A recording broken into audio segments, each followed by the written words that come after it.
बच्चों, आपने लोगों को कई बार कहते हुए सुना होगा कि आपकी चादर जितनी बड़ी है उतने ही पैर फैलाने चाहिए। लेकिन क्या यह बात सच है? तो चलिए आज आपकी मुलाकात करवाते हैं एक ऐसे वेदांतु स्टूडेंट से जिनका नाम है अमन, जो बिहार के एक छोटे से गांव गायघाट से आते हैं। वो अपने आंखों से जितनी उनकी बड़ी चादर है उनसे कई कई बड़े ख्वाब लेकर आपके सामने आ रहे हैं।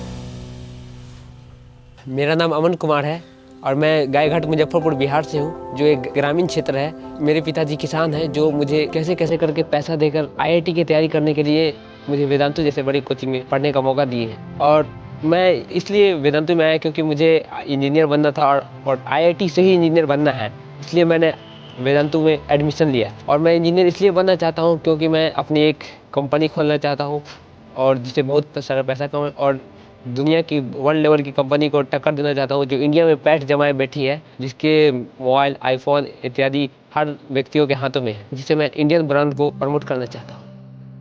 अब जब आसमान को जीतना है तो परिंदे को अपना घोंसला तो छोड़ना ही था। तो अपने सपनों को साइकिल की सीट पर सजा अमन मुजफ्फरपुर की तरफ चल पड़ा। सपनों की एक खास बात है, वो कभी भी पक्षपात या स्वार्थ नहीं करते। वो हमारी मेहनत और लक्ष्य पाने के बलिदान दे सबको इतिहास रचने का बराबर अवसर देते। और यही अवसर अमन को मिला जब वेदांतु ने मुजफ्फरपुर में अपना ऑफलाइन सेंटर खोला। अमन जानता था कि जेई क्लियर करना इतना आसान काम नहीं है और एक्सपर्ट टीचर्स के बिना ये रास्ता और भी मुश्किल है। अमन जानता था कि सुकून तो उसके गांव के घर में था, पर अपना सपना पूरा करने उसे वेदांतु के दरवाजे के उस पार जाना था। तो मुजफ्फरपुर के एक छोटे से किराए के कमरे में अमन अपने बड़े सपनों के साथ अपने भविष्य को रोशन करने दिन रात अभ्यास करने लगा। सभी लोग ये बोलते हैं कि आईआईटी की तैयारी करने के लिए कोटा जाना चाहिए, लेकिन मैंने कोटा इसलिए नहीं गया क्योंकि मेरे पापा उतना कंफर्टेबल नहीं है पैसा देने में। वहाँ के रहने के खर्चे उर्चे इत्यादि वो बहुत ज़्यादा हो जाएंगे, इसलिए हम कोटा नहीं गए और वेदांतु जैसे कोचिंग में एडमिशन लिए। क्योंकि हम 10th में थे, उसी वक्त से वेदांतु को फॉलो कर रहे थे, जो कि एक अच्छी कोचिंग संस्थान है जिसके बेस्ट टीचर है। और मैं पटना भी गया, हर एक कोचिंग में घूमा, लेकिन मैंने वेदांतु जैसा फीचर किसी में नहीं देखा, इसलिए मैंने वेदांतु को लिया। हम वेदांतु में जो क्लास करते हैं तो टीचर समझा देते हैं, तो बच्चे से पूछते हैं कि तुम लोगों को समझ में आया? तो बोलते हैं हाँ समझ में आ गया।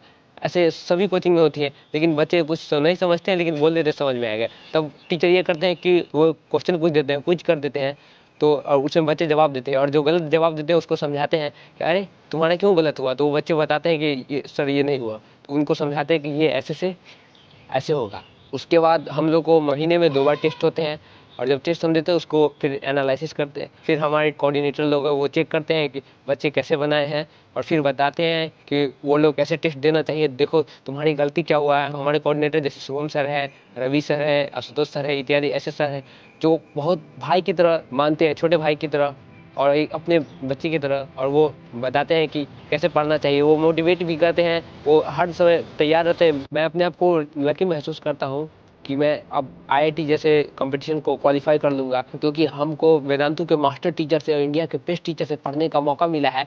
जो मुजफ्फरपुर जैसे छोटे शहरों में जहाँ ये माना जाता है कि यहाँ के बच्चों को आईआईटी क्वालिफाई नहीं कर सकते, और ये भी बोलते हैं कि अरे कौन आईआईटी क्वालिफाई कर लिया मुजफ्फरपुर से, तुम भी नहीं कर पाओगे, ये तुम ऐसे ही बोल देते हो। लेकिन मुझे विश्वास है, वेदांतु पे विश्वास है, वहाँ के फैकल्टी पे विश्वास है कि अब मैं आईआईटी क्वालिफाई करूँगा और इंजीनियर बन के रहूँगा। और मैं आनंद सर को बहुत ही तहे दिल से थैंक यू बोलना चाहता हूँ कि मुझे भी ग्रामीण क्षेत्र के बच्चों को भी मुजफ्फरपुर जैसे छोटे शहरों में कोचिंग खोलकर आईआईटी जैसे कंपटीशन को क्वालिफाई करने का मौका दिए हैं। And thank you to whole team of Vedantu. Aman का हम पे ये अटूट विश्वास हमें और मेहनत करने के लिए प्रेरित करता है, और हम एज मास्टर टीचर्स अपना 200% लगा देंगे अमन के आईआईटी क्रैक करने के सपने को पूरा करने के लिए। और जैसा हमें हर एक स्टूडेंट में विश्वास है, हमें अमन पे भी विश्वास है कि वो अपने लक्ष्य को हासिल करे।